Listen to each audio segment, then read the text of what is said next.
Hello, this is Hilbert Copeland with my reflective vlog over Module 14, Termination.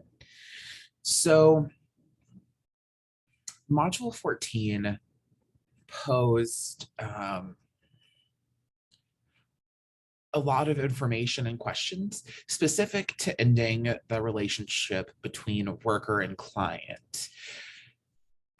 There are two main actions within this module that are really teased out concepts in this text, the first of which being evaluation and the second of which being termination. So when first asked to discuss the purposes and functions of evaluation and termination and the essential practice skills needed to facilitate each task, I think it's really important to refer back to that Hepworth et al. Text and talk about how one of the concepts that's shared is evaluation has assumed ever increasing significance in direct practice to measure client change and satisfaction, assure worker accountability, monitor the effectiveness of services, and evaluate the impact of the interventions themselves. So we know that the purpose of evaluation is to make sure that clients are satisfied, that either their goals have been met or they've been pleased with the process, with the helping process and their worker. On the flip side of that, we know that evaluation is important because it helps workers understand what techniques were effective. Was it the execution of a particular technique? Would it work for more than one type of client? Is the worker working within the constraints or dictations of their agency? Are they following best practices? Are they following research-based practices? Did they allow their own feelings or interpretations to taint their work? All of these questions are really important, and they can be addressed through evaluation, especially on behalf of the social worker, I think one of the best components of evaluation that's listed in this text is the concept of soliciting feedback from the actual client. As an educator, I've spent a lot of time talking with students, my own students, other students, about what do I do right? What am I doing that is helpful to you? If you could change something about my class, what would it be? What energy does your teacher, who is not me, bring that you would really appreciate to see in other teachers' classrooms? And I think those questions can really inform our practice.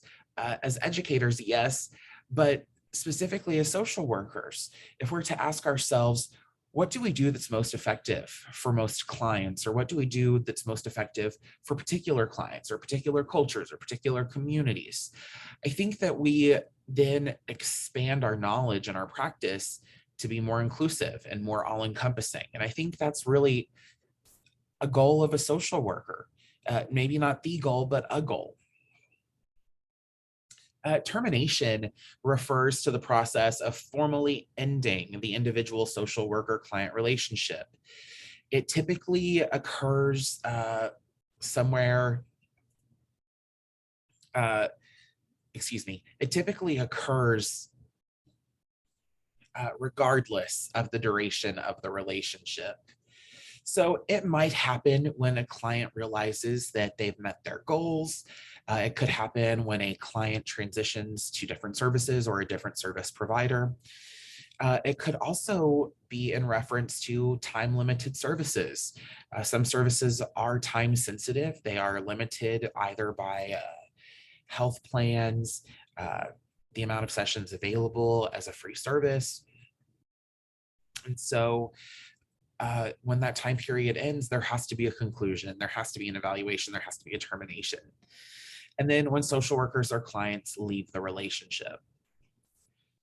There are some primary tasks of termination that I think that we should really give special credence to. The first of which, evaluating the service provided and the extent to which the goals were accomplished.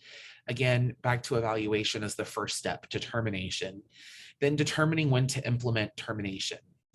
As a social worker, we have to use our prowess, our skill, our competence to make determinations about continuing services, altering contracts, knowing when a client might need to see a different practitioner or transition to a different service.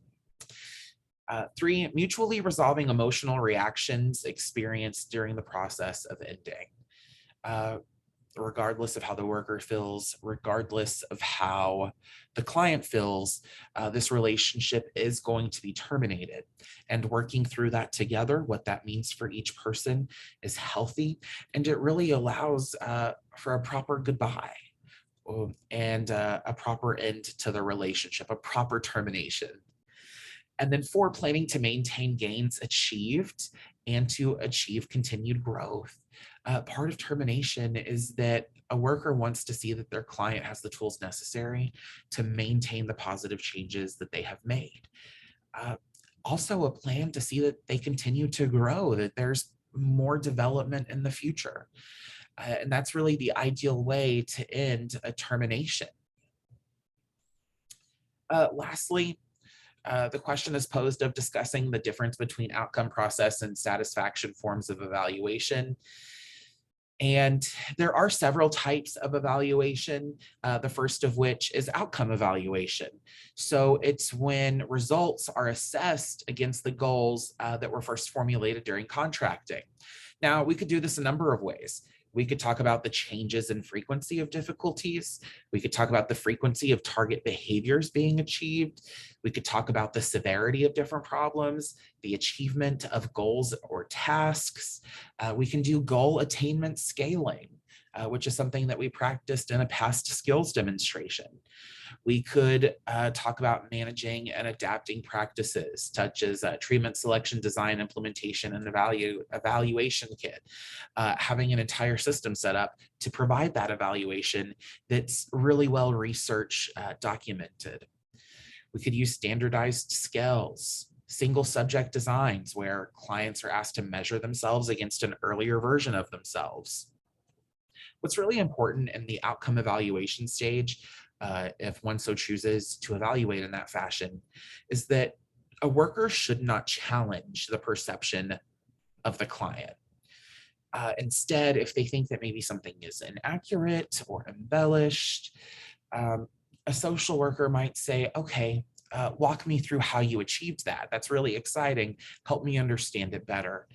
And asking the client to identify or explain might really help them highlight, oh, maybe I didn't quite achieve this the way I thought I did. It's important for the client to feel empowered in this situation.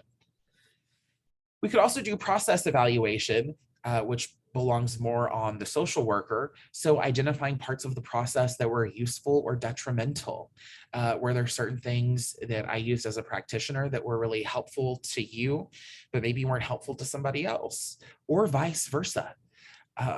Also realizing or making the connection that a certain practice that I thought might be right for you, or a certain intervention that I might have thought would be right for you, ends up making things worse or more difficult. And that kind of assessment, that kind of process evaluation really allows a social worker to hone and narrow their craft. There's also formative evaluation methods and fidelity assessments, again, keeping in line with what an agency has set aside or set as the ground foundational rules for a micro practice professional. Then there's satisfaction as an evaluation. And this is really as simple as were the outcomes that were achieved through the helping process satisfying to the client? Did they feel like they had a good experience? Did they resolve what needed to be resolved? Did they feel more powerful than they did before? Lastly, and probably most frequently used, is a hybrid model where we see several of these components working together, interacting to form a really well understood and documented evaluation. Lastly, discuss my ability to facilitate effective evaluation and termination strategies. This is an instance where I'm really thankful that I have got to be a teacher over the last 8 years, because every year I get a group of kids that I just absolutely fall in love with. I think they're the bee's knees. They bring me joy. The relationships that we build are really important, and I know that we do good work together. And at the end of every school year, I'm tasked with telling them goodbye and ending our relationship. And it's very common for me to provide feedback slips to them, asking them, what can I do better? Getting further clarification, reviewing my students' data for assessments and saying, wow, you know what, maybe I wrote this question really poorly, or maybe there were too many distractors.